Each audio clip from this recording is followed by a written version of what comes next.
Hi, it's Pastor Anderson of the Fountain of Raleigh Fellowship, where we believe God's blessings never stop flowing. It is a terrific Tuesday. Look with me in God's Word out of Mark's Gospel, the 8th chapter, beginning at verse 1.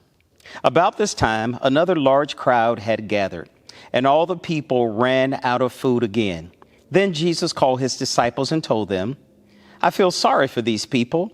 They have been here with me for 3 days, and they have nothing left to eat. If I send them away hungry, they will faint along the way, for some of them have come a long distance.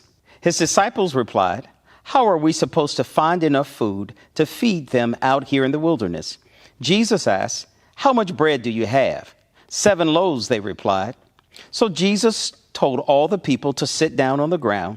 Then he took the 7 loaves, thanked God for them, and broke them into pieces. He gave them to his disciples, who distributed the bread to the crowd. A few small fish were found, too, so Jesus also blessed these and told his disciples to distribute them. They ate as much as they wanted. Afterwards, the disciples picked up 7 large baskets of leftover food. There were about 4,000 men in the crowd that day, and Jesus sent them home after they had eaten.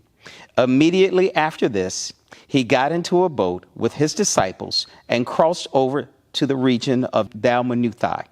May God bless the reading, the hearing, and the understanding of his word. Verse 2 of this text is so powerful. Notice what Jesus says. I feel sorry for these people. They have been here with me for 3 days, and they have nothing left to eat. First part I'd like to glean from this portion of this text is that Jesus is moved with compassion. It is amazing how Jesus sees the situations of the crowd where they are following him, doing a good thing, but he understands their human limitations. It is amazing during this time of COVID-19, this time of racial unrest, this time of awareness of history of the United States and all the things that we have seen that has gone on in this country, that people have been following Jesus, and Jesus sees the pain of the people. He sees their hunger. He sees them becoming weak, becoming tired, and he feels that in the text, he needs to restore and replenish their strength.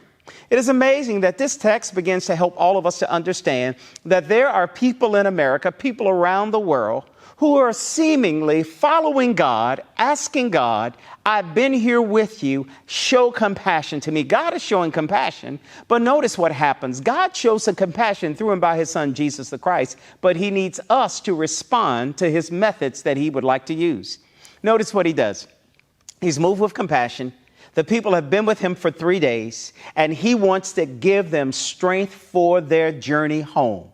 It's amazing how God gives us strength for our journey home.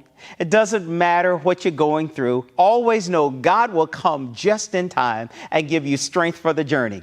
Someone said he will give you strength like no other. He is more than life. He is the bread of life. He is the nutritional supplements that we need in life. He is the basic daily essentials for our lives. It is when Jesus is moved with compassion on our situation that we can sense his presence and know that he's there.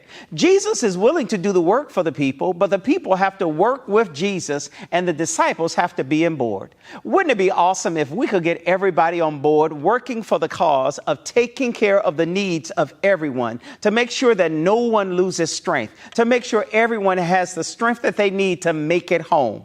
Let's make sure on this terrific Tuesday, we help our brothers and sisters have the strength to make it home. But when God looks at our situation, he always supplies and meets every last one of our needs. May God bless you on today. This is Pastor Anderson praying that you will have a terrific Tuesday, and we'll see you on Wednesday. Thank you so very much for your prayerful support and all the things that we have done in ministry to help so many others. We encourage you to please remember to sow a seed. We sow seeds in more ways than one. We can tangibly sow a seed into this ministry by going to thefountainofraleigh.org and click at the donate button. It is from there you can safely and securely give through PayPal, or else you may use the Tidely app. We thank you so very much for your generous support in times past, and we thank you for your present support and what you will do in the future. May God richly bless you, exceedingly and abundantly above all that you're able to ask, say, or think, according to his power at work in you. God bless you.